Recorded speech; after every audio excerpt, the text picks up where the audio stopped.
В феврале вице-президент США Джей Ди Венс посетит Армению, сообщил президент Дональд Трамп. По его словам, визит направлен на продвижение мирных инициатив и проекта TRIP, который также называют маршрутом Трампа к миру. Одновременно Вашингтон, по словам Трампа, готовит с Ереваном красивое соглашение о мирном ядерном сотрудничестве, а также ряд договоров для американских производителей полупроводников. Эти инициативы демонстрируют стремление США вовлечь Армению в глобальные экономические и стратегические проекты, в которых страна выступает не просто объектом внешнего давления, а полноценным участником и партнером. Армения стала одним из первых учредителей так называемого Совета мира, инициированного Трампом. Пока точно не ясно, какие функции будет выполнять эта структура, как она будет работать и во что трансформируется, но уже сегодня можно сделать несколько важных выводов. Во-первых, участие Армении среди первых стран-учредителей подчеркивает ее стратегическую значимость для этого проекта. Во-вторых, видно, с каким размахом и маркетинговым мастерством американская сторона подает инициативу. Из идеи, иногда буквально из воздуха, создается мощный политический и имиджевый эффект, который уже начинает работать. Для Армении это означает возможность перестать быть лишь объектом наблюдения, а стать страной, с которой считают важным иметь дело и которую включают в глобальные проекты.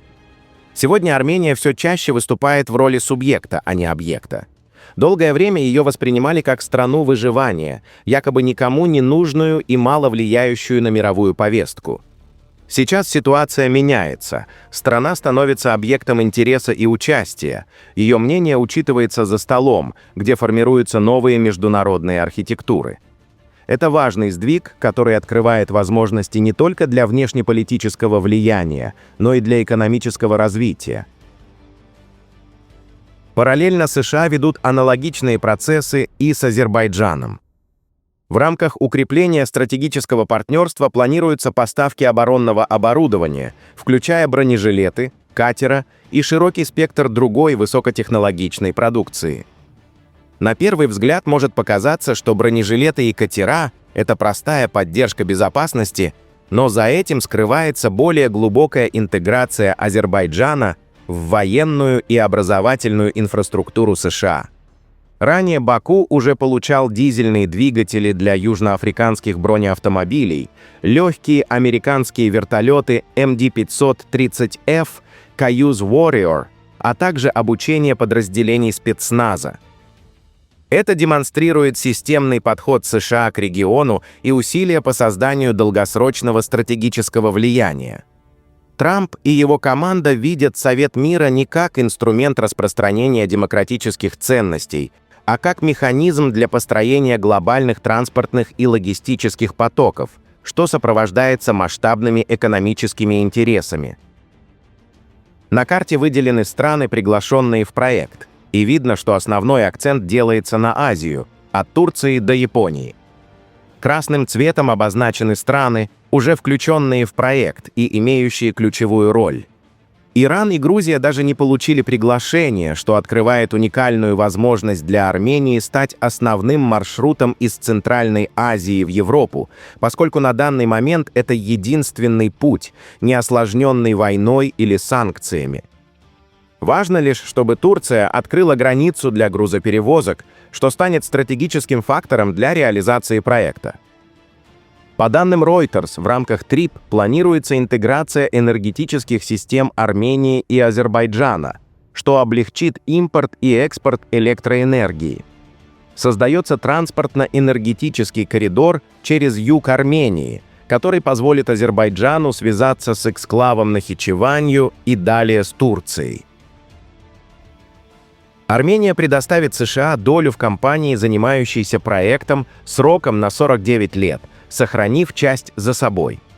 Американская компания получит исключительное право на развитие коридора с возможностью продления соглашения еще на 50 лет.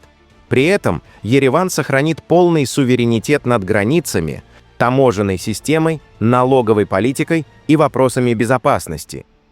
В проекте предусмотрено строительство и модернизация железнодорожной инфраструктуры, прокладка нефтегазовых трубопроводов и оптоволоконных линий связи на стратегически важной территории Южного Кавказа между Россией, Ираном и Турцией.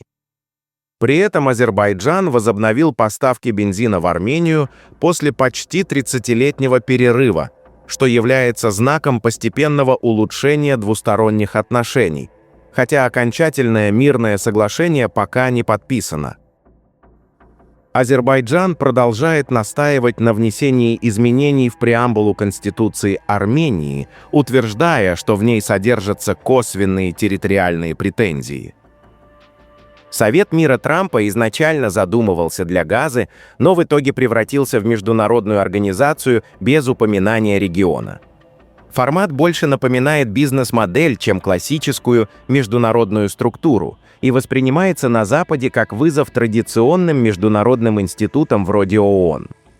Практическая польза для Армении пока ограничена, и проект в основном используется для поддержания контактов с администрацией США и внутреннего пиара. Однако участие страны открывает новые возможности для интеграции в глобальные проекты и укрепления своего стратегического положения. Существуют и внутренние аспекты политической динамики. В армянских медиа появились сообщения, что Россия якобы планирует финансировать пророссийские силы в Армении на $165 миллионов для продвижения на выборах 2026 года, а процесс будет курировать Сергей Кириенко. Однако таких данных на официальном уровне пока нет, и многие версии кажутся маловероятными. Для объективности, зачем России финансировать самых богатых армян, таких как Самвел Карапетян или Роберт Кочарян, чьи состояния оцениваются в миллиарды долларов? На данный момент это остается лишь слухами, распространяемыми в провластных СМИ Армении, и достоверной информации пока нет. Хотя, учитывая методы России во вмешательстве в выборы, исключать ничего нельзя.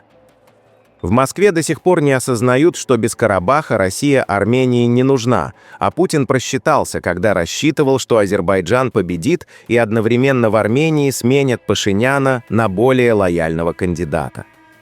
Когда суть этого станет ясна, может быть уже слишком поздно. Примечательно, что по разным оценкам, эти слухи о $165 миллионах для пророссийских сил якобы сами российские СМИ начали распространять, что, если это правда, выглядит весьма удивительно.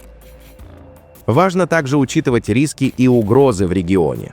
Служба внешней разведки Армении отмечает, что снижение вероятности эскалации не означает ее исчезновение, а рост военного бюджета Азербайджана и тема так называемого «западного Азербайджана» могут представлять угрозу. Формулировки вроде «агентурные сети» внутри страны требуют осторожного обращения, поскольку нейтрализацией подобных угроз должны заниматься специализированные органы, а не ограничиваться докладами. В итоге Армения оказывается на стыке глобальных стратегических проектов и внутренней политической динамики. Участие в Совете мира и проекте ТРИП открывает новые возможности для интеграции в международные транспортные и энергетические сети, позволяет укрепить роль страны на мировой арене и постепенно менять ее статус с объекта выживания на субъект международного влияния.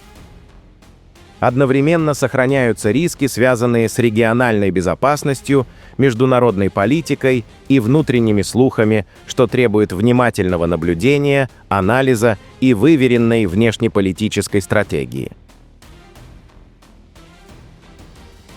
Пишите ваше мнение в комментариях и подписывайтесь на наш канал, чтобы не пропустить самые важные и актуальные новости мира, Ближнего Востока и Южного Кавказа.